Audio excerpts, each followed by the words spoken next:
নমস্কাৰ গ্ৰহণ কৰিব। মই আজি আন এটা বিষয়বস্তু লৈ আজি সামাজিক মাধ্যমৰ যোগেদি জনসাধাৰণৰ মাজলৈ আহিছোঁ।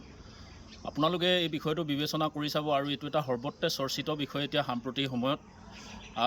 বিষয়টো হৈছে যে গৌৰৱ গগৈ পাকিস্তান লিংক সম্পৰ্কত যে এইকেইদিন আমাৰ সামাজিক মাধ্যম যোগে বা আপোনাৰ আমাৰ ইলেক্ট্ৰনিক মাধ্যমে হ'ব প্ৰচাৰ মাধ্যমৰ বিভিন্ন ক্ষেত্ৰখনত মুখ্যমন্ত্ৰী হিমন্ত বিশ্ব শৰ্মাই এটা কথাত কৈছে যে গৌৰৱ গগৈ আৰু তেওঁৰ পত্নী এলিজাবেথ গগৈয়ে মানে পাকিস্তান সম্পৰ্কত পাকিস্তানৰ লগত তেওঁলোকৰ এটা ডাঙৰ লিংক আছে।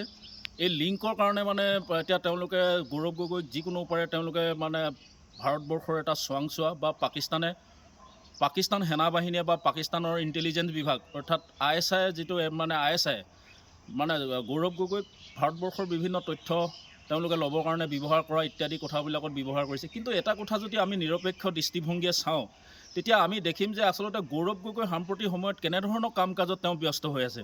আচলতে পাকিস্তানৰ লগত যদি লিংকে আছে বা পাকিস্তানৰ সেনাবাহিনী মদত পুষ্টই হয় বা ISI যদি গৌৰৱ গগৈ প্ৰশিক্ষণেই দিছে তেন্তে গৌৰৱ গগৈ মানে কাম কাজ তেওঁলোকৰ বৰ্তমান যিবিলাক গৌৰৱ গগৈ কৰি আছে সেই কথা নিশ্চিতভাৱে আমি চাব লাগিব।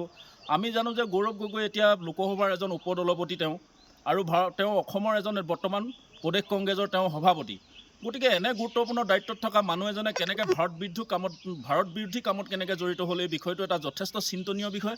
আৰু মই ভাবোঁ যে যোৱাকালি বা পৰহি দিনাখন মানে আপোনাৰ হিমন্ত বিশ্ব শৰ্মাই এটা দীঘলীয়া সংবাদমেল যোগেদি তেওঁ প্ৰকাশ কৰিছে যে গৌৰৱ গগৈ সম্পৰ্কত তেওঁ বিভিন্ন ধৰণৰ কথা কৈছে যে গৌৰৱ গগৈ পাকিস্তানলৈ গৈছে আৰু সেইটো কথা ভাৰতীয় মানে যিটো সেনাবাহিনী হওক বা ভাৰতীয় মানে যিটো মানে আপোনাৰ এখন বিদেশ ভ্ৰমণৰ কাৰণে যিখিনি মানে সম্ভাৱ্য মানে তেওঁ যিখিনি কাম কাজ থাকে বা যিখিনি তেওঁলোকৰ তথ্য পাতি লাগে বা যিখিনি ব্যৱস্থা হ'ব লাগিছিল সেই ব্যৱস্থাখিনি নকৰাকৈ তেওঁ মানে আপোনাৰ পাকিস্তান ভ্ৰমণৰ কথা কৈছে। কিন্তু মই ভাবোঁ যে এজন বিৰোধী দলৰ উপদলপতি বা অসম প্ৰদেশৰ এজন সভাপতি হিচাপে যে মুখ্যমন্ত্ৰীয়ে এই কথাটো তেওঁ মানে উত্থাপন যিহেতু কৰিছে, অভিযোগ আনিছে আপোনাৰ গৌৰৱ গগৈৰ প্ৰতি, গতিকে তেওঁ যিবিলাক এভিডেঞ্চ তেওঁলোকে দিব লাগিছিলে বা তেওঁলোক যিবিলাক সাক্ষ্য প্ৰমাণ দিব লাগিছিলে বা তেওঁলোকে যিবিলাক যুক্তি আগবঢ়াব লাগিছিলে বা যেনেধৰণৰ তথ্য প্ৰমাণ দিব লাগিছিলে এই তথ্য প্ৰমাণবিলাক কিন্তু যথোপযুক্ত নহয়।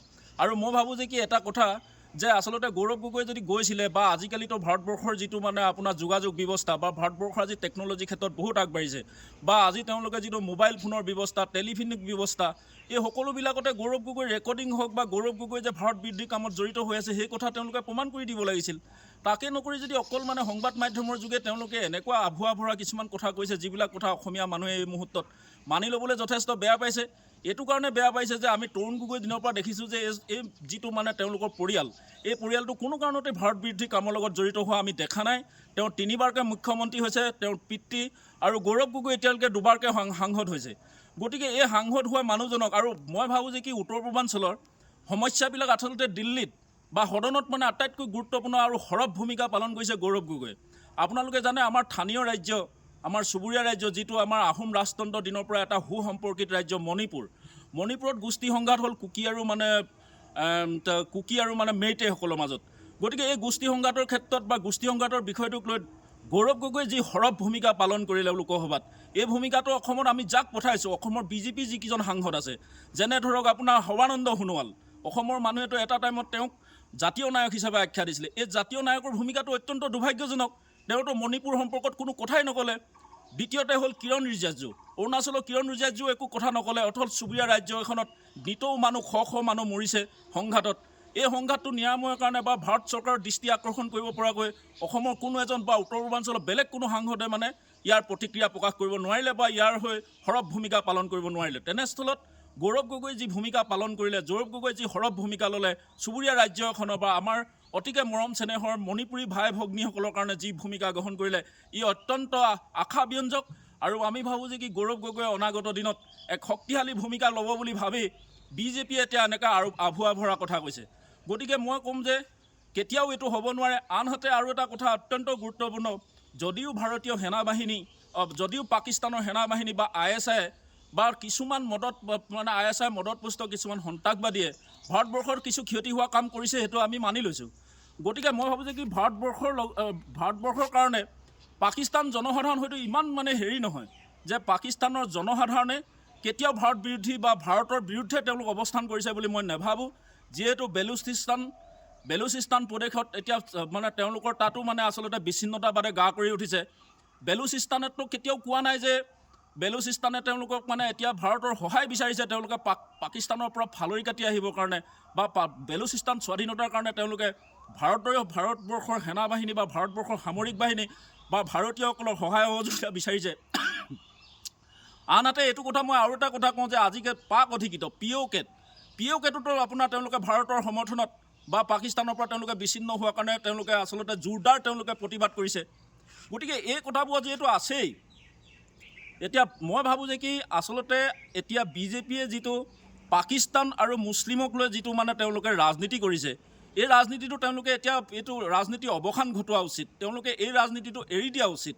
এইটো কাৰণে এৰি দিয়া উচিত যে মই ভাবোঁ যে কি তেওঁলোকৰ পিতৃ সংগঠন RSSে যদি মই ভাবোঁ RSSৰ যিখন মেপ তেওঁলোকেতো ভাবে মহাভাৰতৰ যুগত যিখন ভাৰতবৰ্ষ আছিল সেই ভাৰতবৰ্ষখন তেওঁলোকে পুনৰ নিৰ্মাণৰ কথা কয়, য'ত পাকিস্তান, বাংলাদেশ, আফগানিস্তান, ম্যানমাৰৰ এটা অংশকো তেওঁলোকে সামৰিব খোজে।